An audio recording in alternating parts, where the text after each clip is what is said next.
জামায়াতে ইসলামী, মানে আমার কাছে মনে হয়, আমাকে অনেকে ভুল বলতে পারেন, মানে তারা যত বড় দল বলে এক ধরনের প্রজেকশন তৈরি হয়েছে, এটা তো খানিকটা তাদের কারণে হয়েছে। তারা অনলাইনে প্রচুর শোরগোল করেন, যে কোনোখানে একসাথে এসে হাজির হয়ে গিয়ে এমন সব কথা বলতে থাকেন। তো আমরা তো সোশ্যাল মিডিয়ার বাবলে থাকি, আমার মনে হয় যে মানে জামাত কালকেই ক্ষমতায় চলে যাবে এরকম মনে হয়। রাজনীতির মাঠ এরকম গরম থাকাই ভালো।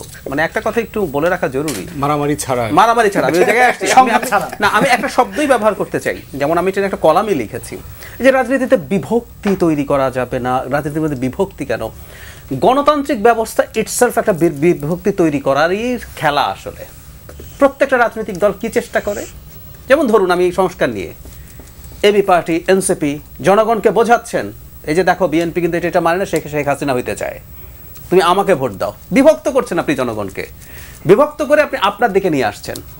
দ্যাটস ফাইন, এটাই ডেমোক্রেসি, জনসমর্থন আদায়ের চেষ্টা। একদম, এটা বিভক্তি। আমি আবারও বলছি, আপনি বিভক্তি তৈরি করছেন। শব্দটা এরকম শুনতে খারাপ শোনায়।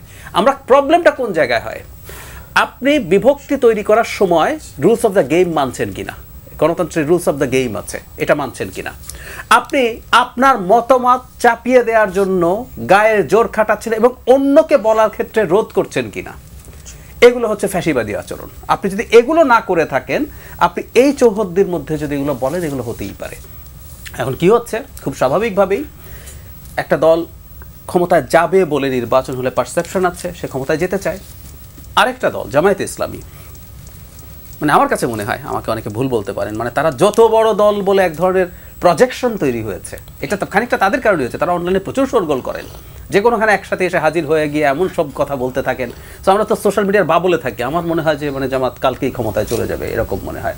তো তারাও যেহেতু এই পারসেপশন তৈরি হয়েছে, তারা তাদের মাঠের মধ্যে এই শোরগোলগুলো করবেন, আরেক দলকে চাপে ফেলতে চাইবেন, লেভারেজ চাইবেন।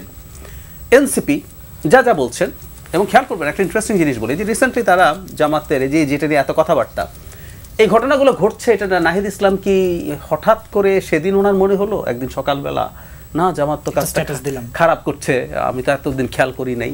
জনাব নাহিদ ইসলাম একজন খুবই বিবেচক মানুষ, এবং আমাদের এই মুভমেন্টে যেসব ছাত্র নেতাদেরকে আমরা সামনে দেখি, আমি সরি ভাই বলার জন্য, তারপরে বলছি, হয়তো আমার খানিকটা বায়াসও আছে।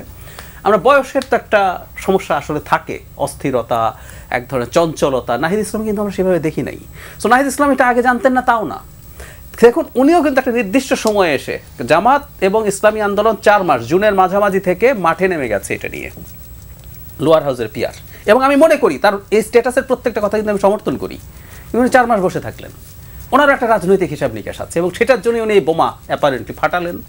যেন পরোয়ার যে বক্তব্য দিলেন, সেটাও আসলে সেটার পাল্টা হিসেবে নট ব্যাড। আমরা কেউ কাউকে পেটাতে যাচ্ছি না, আমরা কেউ কারো বলা থামাতে যাচ্ছি না, এটা খুব জরুরি। আমি বলবো সময় হাসিনা বলতেন, আমরা বললেও একটা রেড লাইন ছিল, আমরা তখন বলার চেষ্টা করেছি ওই রেড লাইনের মধ্যে থেকে বলতে হবে, এটা করা যাবে না।